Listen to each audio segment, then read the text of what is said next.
দিন রায়হান, আমি আপনার কাছে জানতে চাই যে এই যে সরকার শুরুতেই যে এক ধরনের সংকটের মধ্যে পড়ছে, এই সংকটের মোকাবেলা সরকার কি কি পদক্ষেপ নিয়েছে বলে আপনি মনে করেন যে যেটা জনগণ আশ্বস্ত হতে পারে? ধন্যবাদ, শুভেচ্ছা আমার সহ-আলোচককে। সংকটটা যেটা পড়ছে সে সংকটটা আসলে তো ওরা ইনহেরিটেড করেছে। সরকারের বয়স আজকে আপনি বললেন মাত্র 50 দিন, তাই না? মানে এই 50 দিন আসলে খুব বেশি সময় না কোনো একটা জিনিসকে অ্যাড্রেস করার জন্য। তারপরও আশরাফ কায়সার ভাই খুব মানে প্রাথমিকভাবে খুব এইভাবেই বলেছেন যে সরকারের যে কমিটমেন্টগুলো ছিল তাদের ইশতেহারে, কৃষক কার্ড, ফ্যামিলি কার্ড ইত্যাদিতে, কৃষক কার্ড তো 14 তারিখে শুরু হবে, ফ্যামিলি কার্ড বিতরণ ইত্যাদি দিয়ে কিন্তু ওরা শুরু করেছে। কিন্তু যে ক্রাইসিসগুলো এসছে সামনে, সেই ক্রাইসিসগুলো প্রত্যেকটাই কিন্তু আপনার মানে তারা ইনহেরিট করেছে। যেমন ধরেন আপনার এখন যে তেলের ক্রাইসিসের কথা যেটা আসতেছে, ইরান এবং আমেরিকার যুদ্ধের কারণে, তারপরে হামের যে টিকা, আগের সরকার প্রায় 1.5 বছর কিন্তু হামের টিকার কোনো ডিস্ট্রিবিউশন, হামের টিকা সেভাবে ক্যাম্পেইন করে নাই। এমনকি যারা টিকাগুলো এক জায়গা থেকে আরেক জায়গায় নিয়ে যায় তাদের বেতনটা পর্যন্ত ঠিকমতো দেয় নাই। আর জুলাই সনদের যে বিষয়টা, এটা আসলে একটু বলা দরকার। সেটা হচ্ছে যে আমি এখানে একটু ভাইয়ের সাথে ডিফার করব। বিএনপির প্রধানমন্ত্রী থেকে শুরু করে প্রত্যেকে সংসদে কিন্তু স্পেসিফিক্যালি বলতেছে যে আমরা স্বাক্ষরিত জুলাই সনদ অক্ষরে অক্ষরে আমরা বাস্তবায়ন করব। জুলাই সনদ আমরা যেটা স্বাক্ষর করেছি, এখানে সবচেয়ে বড় যে প্রবলেমটা হচ্ছে বুঝার, সেটা হচ্ছে জুলাই সনদ স্বাক্ষর করার পরে, দক্ষিণ প্লাজায় স্বাক্ষরিত হওয়ার পরে যে অনুষ্ঠানে সবাই ছিল এখানে, তারপরে পরবর্তীতে যে আপনার আদেশটা হলো, সেখানে অনেকগুলা মানে এবং যে গণভোটের যে প্রশ্নগুলো তৈরি করলো, সেখানেই কিন্তু আপনার বিপত্তিটা বাঁধলো। সেখানে কিন্তু কারোর সাথে কনসালটেশন না করে আলী রিয়াজ সাহেব নিজের মতো করে প্রশ্ন তৈরি করেছেন, নিজের মতো করে আপনার নোট অফ ডিসেন্টগুলো আপনার তুলে দিয়েছেন। বিএনপি বলেছে যে আমরা নোট অফ ডিসেন্ট সহ যেই জুলাই সনদ স্বাক্ষরিত হয়েছে সেটা আমরা অক্ষর অক্ষরে পালন করবো। এবং সেখানে বিএনপি দ্বিকক্ষ বিশিষ্ট পার্লামেন্টের কথা বলেন, 70 অনুচ্ছেদের কথা বলেন, এবং আপনার প্রধানমন্ত্রীর যে মেয়াদ 10 বছর, এটা গতদিন কিন্তু আপনার পার্লামেন্টে বললো, এটা কিন্তু বর্তমান পিএম নিজেই বলেছেন যে প্রধানমন্ত্রীর বিয়ারটা 10 বছর হোক, না হলে কিন্তু একটা স্বৈরতন্ত্র তৈরি হয়ে যায়। এটা গতকালকে কিন্তু সালাউদ্দিন সাহেব নিজেই বলেছেন। সুতরাং বিএনপির কিন্তু আন্তরিকতার অভাব নেই। এবং আপনি দেখবেন যে ঐকমত্য কমিশনের যে মিটিংগুলো হয়েছিল, 33টা দল অংশগ্রহণ করেছিল, সেখানে কিন্তু বিএনপি যেই জিনিসগুলো ওরা আপনার এক্সিকিউট করতে পারবে, আপনার অ্যাকর্ডিং টু তাদের মানে পূর্বের রাষ্ট্র পরিচালনার অভিজ্ঞতা এবং বর্তমান বাস্তবতায় যেই জিনিসগুলো তারা এক্সিকিউট করতে পারবে, সেই জিনিসগুলোর জন্য কিন্তু তারা ফাইট করেছে। তারা কিন্তু সহজে রাজি হয়ে যায় না, জানে যে আমি এই জায়গায় গিয়ে আমি এতটুকু বাস্তবায়ন করতে পারবো। আপনি দেখবেন যে আসিফ নজরুল সাহেবের একটা গত যে উপদেষ্টা, আপনার আইন উপদেষ্টা, একটা সাক্ষাৎকার বের হয়েছে, সেখানে বলা হয়, সেখানে ওনাকে এই কোশ্চেনটা করা হয়েছিল যে আপনি যে কোশ্চেনটা ভাইয়াকে করলেন যে আপনার বাস্তবায়ন আদেশটা নিয়ে তো বিরোধী দল বলছে যে বাস্তবায়ন হবে কি হবে না। উনি বলছে আসলে লক্ষ্যটা কি? আপনার লক্ষ্যটা যদি হয় যে আমরা এই পর্যন্ত যাব, আমি এই দিক দিয়ে যাব, ভাই এই দিক দিয়ে যাবে, রাইট, আমরা গন্তব্যে পৌঁছাবো, উদ্দেশ্যটা যদি হয় আমার সনদ বাস্তবায়ন, তাহলে আমাদের ইন্টেনশনটা ওইরকম ভালো থাকতে হবে, পজিটিভ আউটকাম আসবে। আর ইন্টেনশনের মধ্যে যদি থাকে না, ওনারা সব মানে আমরা ডিস্টার্বিং একটা সিচুয়েশন সবসময় তৈরি করে থাকবো, তাহলে কিন্তু আপনার আউটকামটা ভালো আসবে না। তো সেই ক্ষেত্রে বিরোধী দল এখন কিন্তু এই যে বাস্তবায়নটা কীভাবে হবে, বাস্তবায়নের জন্য তো একটা বিশেষ কমিটি তৈরি করার জন্য প্রস্তাব করা হয়েছে বিরোধী দলকে। সেখানে যেখানে বিরোধী দলের লোকজন থাকবে, সরকারি দলের লোকজন থাকবে, এবং আপনার স্বতন্ত্র যারা আছে তারা থাকবে, এরা সবাই মিলে একটা কমিটি হবে। সেখানেই এই জুলাই সনদ বাস্তবায়নের জন্য আপনার আলোচনা করে আপনার এক্সিকিউট করা হবে, আপনার নতুন সংশোধনী আনা হবে।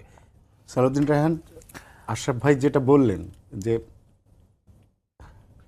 আপনারা সরকার হয়তো আরও ভালো আইন করতে পারে, আরও নতুন করে চিন্তা ভাবনা করতে পারে, কিন্তু যেটা আছে সেটাকে সেইভাবে অন্য করে যেটা করছে সেটার জন্য ওনারা আশ্বস্ত হতে পারছে না। তো দেখুন, আমি বলি যে এই যে 133টা অধ্যাদেশ, তাই না, এই যে 133টা অধ্যাদেশের মধ্যে প্রথমে আসেন 98টার মধ্যে। এই 98টার মধ্যেও কিন্তু অনেক ভালো ভালো আপনার মানে অধ্যাদেশ সরাসরি আইনে পরিণত হয়ে যাচ্ছে না। সাইবার সুরক্ষা আইন আছে, পরিবেশের আইনগুলো আছে, তারপরে আপনার জুলাই জাদুঘরের আইন আছে, জুলাই আপনার যোদ্ধাদের সুরক্ষার আইন আছে, তাদের ফান্ডের যে কল্যাণ ফান্ড তৈরি করার আইন আছে, এগুলো কিন্তু সরাসরি তৈরি হয়ে যাচ্ছে। এখন এটা একটা রাজনৈতিক সরকার, যেই জিনিসগুলো যেমন গুম কমিশন এবং মানবাধিকার কমিশন নিয়ে যে বিতর্কটা চলছে, সেটার কিন্তু একটা ব্যাখ্যা আপনার আইনমন্ত্রী গতদিন সংসদে দিয়েছেন, স্পষ্ট ব্যাখ্যা দিয়েছেন কেন ওনারা এই জিনিসটাকে আপনার নিজেরা একটু পর্যালোচনা করার চেষ্টা করতেছেন। কারণ হচ্ছে যে আইসিটি অ্যাক্টের কথাটা এখানে আসছিল, তাই রাইট? আইসিটি অ্যাক্ট 1973 ওইখানে ক্রাইম এগেনস্ট হিউম্যানিটি, সেখানেও একটা আপনার যে একটা গুমের এগেনস্টের শাস্তির যে ব্যবস্থা আছে, আর নতুন যে গুমের যে আপনার অধ্যাদেশ হয়েছে 2025 যে অর্ডিন্যান্সটা হয়েছে, সেখানে যে শাস্তির ব্যবস্থা আছে সেখানে একটা ফারাক আছে আপনার শাস্তির। এবং মানবাধিকার কমিশনকে দায়িত্ব দেওয়া হয়েছে গুমের যারা গুম হবে তাদের আপনার তদন্ত করার জন্য। এই যে তিনটা আইন, এই তিনটা আইনের মধ্যে আপনার এক ধরনের আপনার কিছু কিছু যে সমন্বয় আছে, কিছু কিছু যে সমন্বয়হীনতা আছে, মানে একটার সাথে একটা ডিফারেন্সিয়েশন করাটা কঠিন। এই জন্য বর্তমান সরকার কিন্তু আপনার বদ্ধপরিকর, বিশেষ করে গুম এবং মানবাধিকারের ব্যাপারে, কারণ তারা নিজেরাই তো 17 বছর এটা থেকে বঞ্চিত ছিল। এবং উনি নিজে স্পষ্ট বলেছে যে আমরা যেই গুমের যে নতুন যে আইনটা করবো, আইদার এই সেশনে, যদি এই সেশনে কোনো কারণে নাও হয়, নেক্সট সেশনে অবশ্যই। এবং সেইখানে ব্যারিস্টার আরমান যখন এই প্রশ্নটা উত্থাপন করলেন সংসদে, ব্যারিস্টার আরমানকে বললেন যে আপনিও এটার মেম্বার থাকবেন, আপনারও এখানে অবজারভেশনগুলো দিবেন। আমরা এর চেয়ে যেই আইনটা আছে তার চেয়ে অনেক অনেক ভালো আইন করতে চাই গুমের। এখন ভাইয়া যেটা বলছেন সেটা ঠিক আছে, বাংলাদেশের রাজনৈতিক কালচারে এটা হয়, ট্রাস্টের সমস্যা হয়। আমি প্রাক্তন উপদেষ্টার কথা বারবার বলতেছি, কারণ ওনার একটা ইলাবোরেট সাক্ষাৎকার, একটা এই সমস্ত সংস্কার প্রক্রিয়া নিয়ে একটা ইলাবোরেট সাক্ষাৎকার এসেছে পত্রিকায়। উনিও বলেছেন যে আসলে যে সংস্কার বিএনপি করবে না বা এই অধ্যাদেশগুলোকে আরো সুন্দরভাবে করবে না, এটা আসলে মানুষের একটা আস্থার অভাব থেকে চিন্তা করে। কিন্তু আপনার এইবারের যে সরকারের যে জেস্চার, তাদের যে আপনার কমিটমেন্ট টু দ্য পিপুল, তাতে কোনোভাবেই এই জিনিসগুলো আপনার ভায়োলেট তারা করবে না। এবং আপনারা অবশ্যই শিওর থাকেন যে আমি অন্তত আইনমন্ত্রীর প্রতি আস্থা রাখতে চাই যে গুমের যে অধ্যাদেশ যেটা ওরা বলতেছে যে 16টার মধ্যে গুম এবং মানবাধিকার দুইটা আছে, তার এই অধ্যাদেশ এইগুলাকে আপনার আরও সুন্দরভাবে এবং বিরোধী দল সহই আরও সুন্দরভাবে আরও মানে যেটা মানুষের জন্য যেটা আপনার ফিজিবল হয়, সেরকম একটা আইনি আপনার সামনের দিনে আসতে যাচ্ছে গুম এবং ইসের। আর হচ্ছে কি 4টা যেই রহিত বা রিপিল করা হয়েছে যে 4টা আইন, সেটার ব্যাপারেও আপনার বলা হচ্ছে যে আপনার বিশেষ করে সুপ্রিম কোর্ট সচিবালয়ের বিচারক নিয়োগের ক্ষেত্রেও কিন্তু তখনও একটা আপনার বিতর্ক চলতেছিল আপনার সুপ্রিম জুডিশিয়াল কাউন্সিলের যে নিয়োগ প্রক্রিয়া নিয়ে। তার মধ্যেও কিন্তু অধ্যাদেশটা ওরা করেছিল আপনার তৎকালীন সরকার। তো এখানেও আপনার এই 4টা আইন রিপিল করেছে, এখানেও কিন্তু তারা বলেছে যে আমরা কিন্তু এটা নেক্সটে আমরা নতুন আইন নিয়ে আসবো। এখন আপনি হয়তো বলতে পারেন যে এটা তাহলে রহিত করলো না, কোনো আইনটা আনার পরে তারপরে আবার এটাকে আপনার পরিশুদ্ধ করা যেত, রাইট? কিন্তু সরকার মনে করতেছে যে এখন তো টাইম কম, 10 এপ্রিল পর্যন্ত এগুলো টাইম আছে। এই টাইমের মধ্যে 12 এপ্রিল বা 10 এপ্রিল 9 এপ্রিলের মধ্যে মনে হয় এগুলো আপনার পর্যালোচনা করতে হবে। এত অল্প সময়ে এই সাংবিধানিক এত কঠিন বিষয়গুলা আপনার যাচাই বাছাই করা আপনার মানে যাবে না, সঠিকভাবে যাবে না। এই জন্য ওরা চাচ্ছে যে নেক্সট যে সেশনটা আসবে সেই সেশনে আপনার এটা ইলাবোরেটলি আলোচনা করে, বিরোধী দল সহ ইলাবোরেটলি আলোচনা করে আরো ফিজিবল একটা আপনার আইন নিয়ে আসা, এবং যেটা মানুষের জন্য সহায়ক হবে। আর প্রত্যেকটা আইনি 133টার মধ্যে একটা আইনও আপনার বাদ যাবে না, প্রত্যেকটা আইনই আপনার হবে, প্রত্যেকটা আইনই হবে। হয়তো 98টার পরে যেই আপনার যে 16টা আইন জাস্ট হয়েছে 20টা, 16 আর 4টা 20টা, এই 20টা আইন হয়তো নতুন আকারে আসবে আর কি। জ্বালানি তেল নিয়ে একটা দারুণ একটা সমস্যার মধ্যে আছি আমাদের, এটা প্রতিদিনের একটা সমস্যা। এবং আমরা দেখি পেট্রোল পাম্পগুলোতে কীভাবে দীর্ঘ লাইন এবং ঘন্টার পর ঘন্টা, তারপর অনেকে তেল পাচ্ছে না। কিন্তু সরকার বারবার বলছে যে যথেষ্ট মজুদ আছে, তাহলে সেই তেলটা কোথায়? মজুদ আছে। প্রথম সংকটটা তো বৈশ্বিক, আর আমরা তেল পাচ্ছি না। যে প্রবলেমটা যেটা হচ্ছে যে তেলের পেট্রোল পাম্পগুলো যারা চালায় সেখানে যারা আছে অনেকেই কিন্তু এই চৌর্যবৃত্তির সাথে জড়িত। তেল কিন্তু চুরি হচ্ছে। কিন্তু সরকার তো ট্যাগ অফিসার নামে একটা অফিসার নিয়োগ করেছে তদারকির জন্য নিয়োগ করেছে, কিন্তু হয়তো কার্যকরী হচ্ছে না সেটা। আপনারা জানেন যে গত পরশুদিন 4 লাখ লিটার তেল জব্দ করা হয়েছে। এখন আমাদের আমরা কিছুদিন আগে আমি একটা দেশে দেখলাম যে সেখানেও আপনার স্বাভাবিকভাবেই এশিয়ান কান্ট্রি সবাই তো এটা সাফার করতেছে। আপনার মালয়েশিয়াতে দেখলাম, সেটা হচ্ছে যে আপনার এরকম কিন্তু তেলের লাইন, এবং সেখানেও কিন্তু পেট্রোল প্রাইস হাইক মানে বাড়ানো হয়েছে। আমাদের দেশে এখন পর্যন্ত বাড়ানো হয় নাই, হয়তো জানি না, সামনে হয়তো বাড়ানো হতে পারে।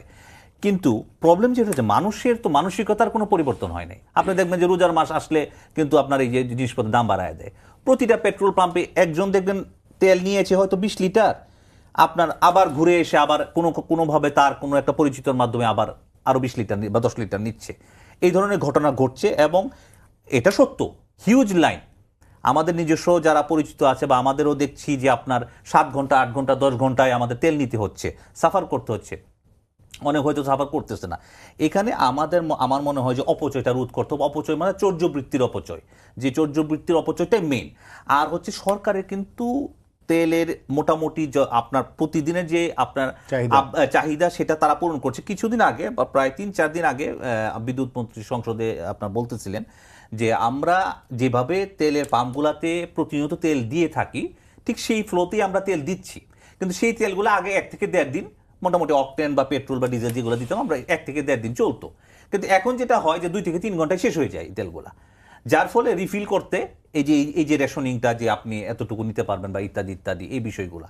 আর এই ক্রাইসিসটাকে মিট আপ করার জন্যই তো আপনার প্রত্যেক দেশে দেশে, যেমন আমাদের চেয়ে তো অন্যান্য অনেক দেশের অবস্থা অনেক খারাপ। আপনি ফিলিপিন্সের অবস্থা যদি চিন্তা করেন, মানে তাদের মেজর ড্রপ করেছে, কিন্তু একদম অবস্থা খারাপ, খুবই খারাপ। এবং আশেপাশের দেশগুলোও সেই তুলনায় আমরা আলহামদুলিল্লাহ অনেক ভালো আছি। কিন্তু আপনার আমি মনে করি আমার যে মিসইউজটা হচ্ছে বিভিন্ন জেলায় জেলায় এবং বিভিন্ন ইভেন কি উপজেলা লেভেলেও যে খবরগুলো আসতেছে প্রতিদিনই, আপনার তেল চুরির যে ঘটনাগুলো ঘটতেছে, আপনার বিভিন্ন ফরম্যাটে মোটর সাইকেলে করে তেল চুরি করে নিয়ে যাচ্ছে, আপনার ডিজেলের ইএনএ তেল চুরি করে নিয়ে যাচ্ছে। এই জিনিসগুলো বন্ধ করা উচিত। এখানে তদারকিটা বাড়ানো উচিত খুব ব্যাপক হারে, এবং এখানে এমনভাবেই তদারকি করে বড় ধরনের শাস্তি দেওয়া উচিত। কারণ আপনি আইন থাকবে, আইনের যদি সঠিক প্রয়োগ না থাকে, যেটা ভাইয়া আমরা নিজেরাও দেখি যে আমরা যে এখানে একটু অপ্রসঙ্গগুলো বলবো, যেমন ট্রাফিক যে আমরা মেনটেন করতে পারি না কেন, যে অন্যান্য দেশে যেটা হয় যে আইন আছে, আইনের প্রয়োগও আছে।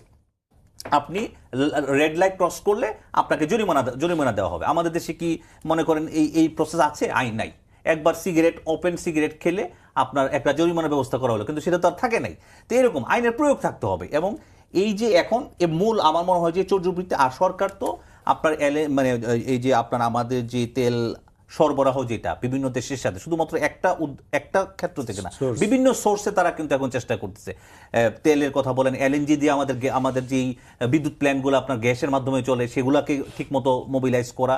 আমার মনে হয় এই জায়গাটাতে সরকার সফল, কিন্তু তারা চৌর্যবৃত্তি রুখতে তারা আপনার ব্যর্থ হচ্ছে। হ্যাঁ, আমরা আবার একটু অন্য প্রসঙ্গে যাই। ভারত বাংলাদেশ সম্পর্কের বিষয়ে কথা বলি। সেটা হচ্ছে যে আমাদের আজকে পররাষ্ট্রমন্ত্রী খলিলুর রহমান ভারত সফর গেলেন, এবং সেখানে দ্বিপাক্ষিক বৈঠক হবে কিনা আমরা জানি না, এবং ব্রিফিংও হবে কিনা জানি না। কিন্তু তারপর আমরা আশাবাদী যে সম্পর্কের যে দূরত্ব ছিল ইন্টারিম গভর্নমেন্টের সাথে বাংলাদেশের জনগণের এবং সরকারের, সেটার একটা বরফ গলবে। আপনার কাছে কি মনে হয় যে? না, অবশ্যই সেটা তো হবেই। কারণ হচ্ছে যে আপনার আমরা তো এখন যে সরকার চলছে সেটা রাজনৈতিক সরকার। তার তো ভারত আমাদের নিকটতম প্রতিবেশী, নির্বাচিত রাজনৈতিক সরকার, এবং ভারত আমাদের সবচেয়ে নিকটতম প্রতিবেশী। তাকে কোনোভাবে আপনার ইগনোর করা যাবে না। আমাদের সার্বভৌম এবং আমাদের সমতার ভিত্তিতে যে সম্পর্কগুলো দরকার সেটা কিন্তু, এবং বিএনপি সরকার এই ব্যাপারে খুবই মানে প্রথম থেকেই শহীদ রাষ্ট্রপতি জিয়াউর রহমানের সময় থেকে এবং বেগম খালেদা জিয়ার সময় এই নীতিটা সবসময় বজায় রেখেছে যে আমাদের সমতার ভিত্তিতে একটা সম্পর্ক রাখা। তো সেই ক্ষেত্রে ভারত আমাদের নিকটতম প্রতিবেশী, ভারতের সাথে রাখবে। পররাষ্ট্রমন্ত্রীর সাথে ওখানকার পররাষ্ট্রমন্ত্রীর একটা বৈঠক হওয়ার কথা আছে। তো ওখান থেকেও একটা পজিটিভ আউটকাম আসবে। আপনি জানেন গতকাল কি মনে হয় যে আপনার এইচপি মানে প্রধানমন্ত্রীর সাথে আপনার ভারতের যে আপনার এখানকার যে রাষ্ট্রদূত প্রণয় ভার্মা দেখা করেছেন, এবং উনি আজকে যাচ্ছেন। তো আমার মনে হয় যে এখান থেকে ভালো আউটকাম আসবে। কারণ ভারতকে যেমন আমাদের প্রয়োজন, আমাদেরকেও ভারতকে প্রয়োজন। আমাদের নিকটতম প্রতিবেশী, নদীর আমাদের অনেকগুলা আনরিজলভড ইস্যুস তাদের সাথে আছে, ন্যায্য হিস্যার ব্যাপারে। সেগুলো নিয়ে আমার মনে হয় সামনের দিনে আলোচনা হবে, এবং আমাদের আমদানি রপ্তানির ব্যাপারে একটা আলোচনা হবে, এবং আমাদের যে বর্ডারগুলোতে বর্ডার কিলিংয়ের যে বিষয়গুলো আছে সেগুলো নিয়ে আলোচনা করবে। এবং এগুলোর মাধ্যমে বর্তমান সরকার, অন্যান্য যে কোনো সরকার, আওয়ামী লীগ সরকার তো একটা ব্লান্ডার করে দিয়ে গেছে, ওরা তো একটা মানে পোষা পাখির মতো ছিল। আর এর আগের সরকার তো খুবই ব্রুটাল ছিল, মানে আমি কোনোভাবেই কথা বলবো না সেরকম ছিল। বাট বিএনপি সবসময়, আপনি জানেন, একটা লিবারেল ডেমোক্রেটিক পার্টি, তারা সবসময় মধ্যপন্থায় বিশ্বাস করে এবং নিজের সার্বভৌমত্বে সবসময় বিশ্বাস করে। নিজেরটা ঠিক রেখে যতটুকু সম্পর্ক আমার ভালো ভালো করা দরকার সেটা করবে। আর এটা হলো ভারতের ক্ষেত্রে। আমি একটু ওখানে একটু অ্যাড করতে চাই হামের ব্যাপারে, যে হামের জিনিসটা কিন্তু, হামের ব্যাপারটাও কিন্তু ওই যে দেখেন, ওই ওরা আপনার যেহেতু আপনার আগে থেকে টিকা দেওয়া হয় না, এটা এসে পড়েছে। আর অন্তর্বর্তী সরকারের যে স্বাস্থ্য উপদেষ্টা, উনি সামহাও আপনার পিএম প্রধান উপদেষ্টার সাথে জড়িত ছিল কোনো একটা প্রতিষ্ঠানে, উনি গ্রামীণ ব্যাংকের সাথে জড়িত ছিল। সেখান থেকে ওনাকে কেউ পায়ও নাই। ইভেন আপনি জানবেন, আমার আম্মা ক্যান্সারের রোগী ছিলেন, আমি জানি ক্যান্সারের রোগীরা কত কষ্ট করে। এই যে আমাদের একটা মাত্র ক্যান্সার ইনস্টিটিউট আছে, সেই ক্যান্সার ইনস্টিটিউটের সবগুলো মেশিন নষ্ট ছিল একসময়। বণিক বার্তায় আপনি খবর দেখতে পারেন, 3-4 মানে নির্বাচনের আগে তাদের কোনো খেয়ালই নেই যে ক্যান্সারের মেশিনগুলো নষ্ট, রুগীরা আপনার রেডিওথেরাপি দিতে পারছে না, ভুগছে বিভিন্নভাবে। তো বর্তমান সরকার যে পিপিপি আন্ডারে যেটা পাবলিক আপনার প্রাইভেট পার্টনারশিপের মাধ্যমে যেটা স্বাস্থ্য খাতকে উন্নত করার জন্য যে পদক্ষেপ নিবে, আমার মনে হয় এই আপনার দেখবেন যে তারেক রহমান সাহেবের যে পিএম যে বক্তৃতা, সেখানেও কিন্তু উনি এই উদাহরণটা এনেছেন যে কারো যদি কিউ থাকে বড়, সেখানে সেই জন্য একই মানে মানে অল্প টাকায় সে যেন, সাপোজ আমাদের যে প্রাইভেট হসপিটালগুলো আছে, সেখানে সেই মানে ইমিডিয়েট ট্রিটমেন্টটা পায়। যারা ভালনারেবল রুগী, ক্যান্সার, কিডনি ডিজিজ আর ডায়ালিসিসের প্রয়োজন, এই ধরনের যারা ভালনারেবল রুগী, তারা যেন পায়, তারা আপনার সেই ব্যবস্থাটা করবে। এবং সেটা অবশ্যই স্বাস্থ্য খাতকে, ভাইয়া যেটা বললো, স্বাস্থ্য খাতকে অবশ্যই আমাদের খুব ঢেলে সাজানো জরুরি। স্বাস্থ্য খাতে বরাদ্দও কিন্তু খুব কম থাকে আপনার, সেটা খুব ঢেলে সাজানো উচিত। এবং আমি মনে করি যে যেটা আপনি প্রশ্ন করেছিলেন মূলত, আমার মনে হয় যে ভারতের সাথে আমাদের সমতা ভিত্তিক সম্পর্কটা এইবার স্ট্রেংথেনিং হবে অনেক। বিরোধী একটা বিএনপি পরিচিত দল এবং সবসময় এন্টি ভারত পলিটিক্স করে থাকে, সেই জায়গা থেকে কথাটার সাথে এরকম ভাবে অ্যালাইন করবো না আমি কথাটার সাথে। আসলে ভারত বিরোধী না বিএনপি। আপনি দেখবেন শহীদ রাষ্ট্রপতি জিয়াউর রহমানের সাথে, আশরাফ সেটা আবার ক্লারিফিকেশন করছে বাংলাদেশের পক্ষের।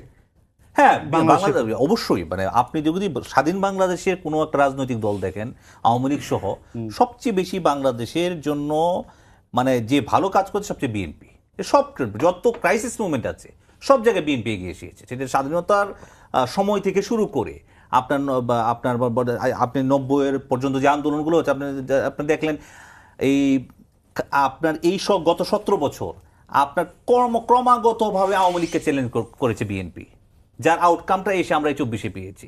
সুতরাং বিএনপি হচ্ছে বাংলাদেশ, যদি আপনার বিভিন্ন ধরনের প্রেসক্রিপশন তো তাদেরকে এসেছিল, ভারত থেকেও তো এসেছিল বিভিন্ন ধরনের প্রেসক্রিপশন, সেই প্রেসক্রিপশন তো বিএনপি গ্রহণ করে নাই। সুতরাং বিএনপি আসলে একমাত্র বাংলাদেশ, তার জন্ম বাংলাদেশে এবং একমাত্র বাংলাদেশপন্থী দল, এবং বাংলাদেশকে একটা উন্নতি, সামগ্রিক উন্নতি, বাংলাদেশের মানুষের আর্থসামাজিক উন্নয়ন এবং বহির্বিশ্বে বাংলাদেশকে আপনার সবচেয়ে উন্নত করার জন্য একমাত্র বিএনপি হচ্ছে আমার মনে হচ্ছে যে পারফেক্ট দল। এবং ভারতের সাথে তারা সমতা ভিত্তিক, ভারত যেমন একটা দেশ, আমরাও একটা দেশ, তাদেরও কিছু চাহিদা থাকবে, আমাদেরও কিছু চাহিদা থাকবে, বাট এটা হতে হবে সমতার ভিত্তিতে। সেটাই আমি বলতেছি। আর বিএনপি ভারত বিরোধী না, বিএনপি হচ্ছে নিজের সার্বভৌমত্বকে সঠিক রেখে ভারত বলেন, শ্রীলঙ্কা বলেন, নেপাল বলেন, অন্যদের সাথে সম্পর্ক, আমেরিকা বলেন, সবার সাথে এইভাবেই বিএনপি সম্পর্ক রাখবে। আচ্ছা, আমাদের হাতে